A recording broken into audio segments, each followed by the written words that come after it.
Bonjour, nous sommes le dimanche de Pâques et nous venons de vivre le Triduum pascal dans la divine volonté à Banneux.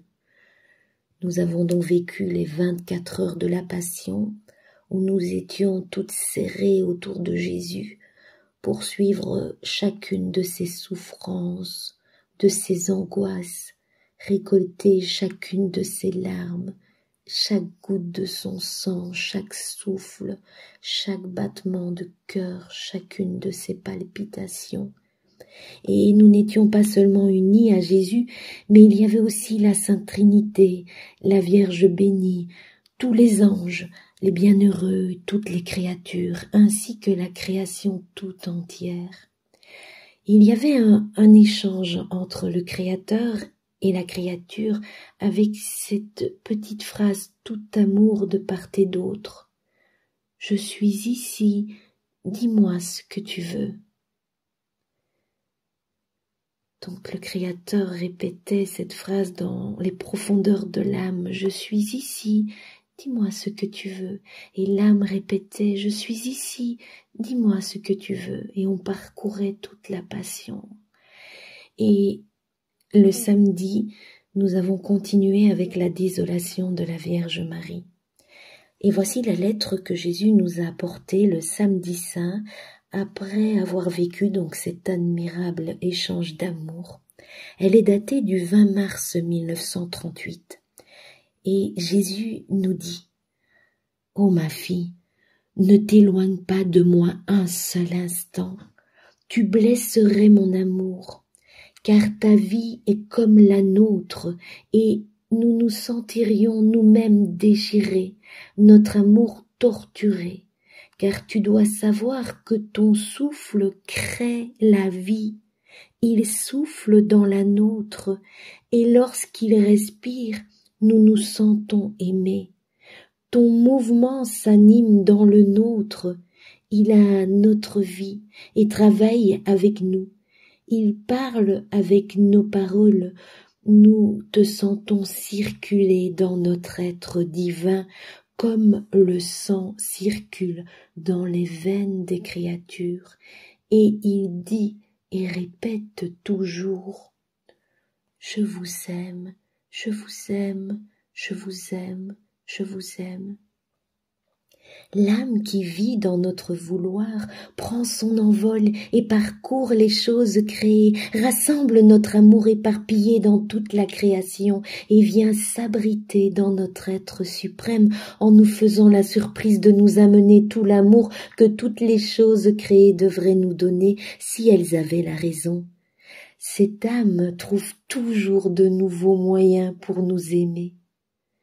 Parfois, elle va chez sa mère la reine pour lui demander tout son amour et nous faire la surprise de nous apporter l'amour de la grande dame en nous disant « Je vous apporte l'amour de ma céleste maman pour vous aimer. » Et combien nous sommes heureux!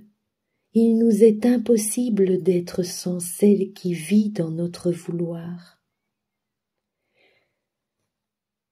Ma fille, née et renée dans notre vouloir, tu dois savoir que la vie dans notre vouloir contient des prodiges et des merveilles inouïes, au point d'ébranler les cieux tout entiers, et ils s'inclinent avec révérence parce que dans cette créature nous pouvons déployer nos œuvres créatrices, nous pouvons déposer notre amour, nos délires d'amour, nos anxiétés et nos soupirs, notre volonté.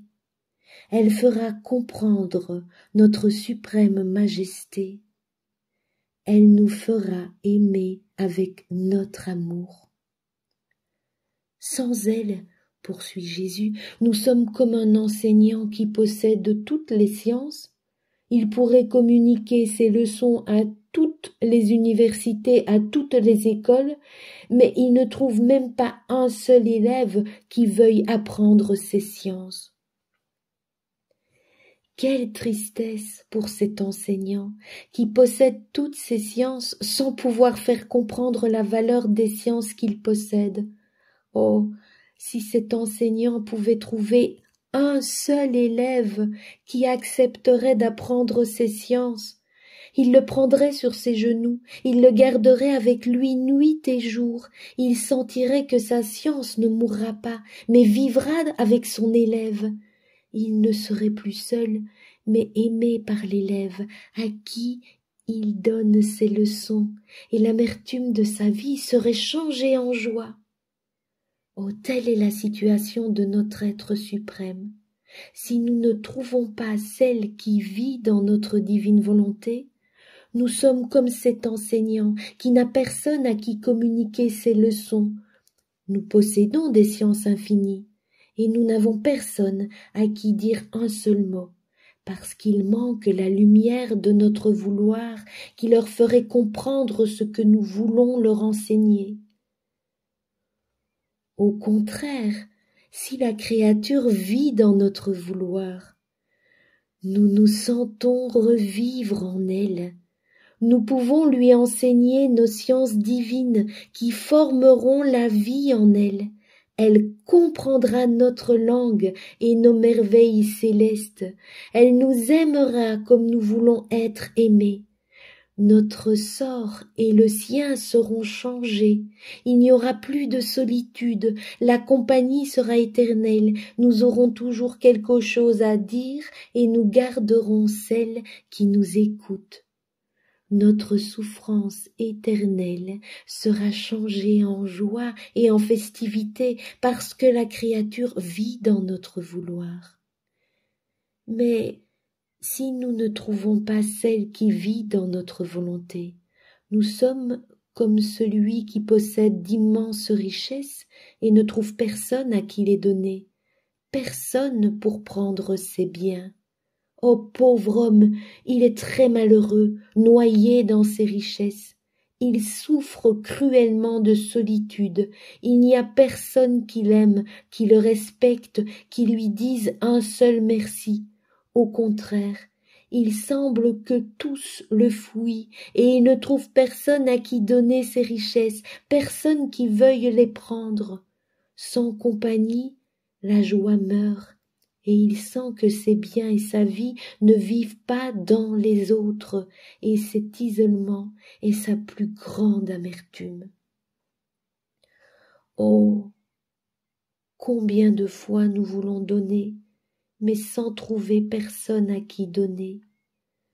Ne pas faire notre volonté, c'est nous fermer les portes, nous empêcher d'entrer, nous garder à distance et s'entourer soi-même de misère, de faiblesse et des plus horribles passions.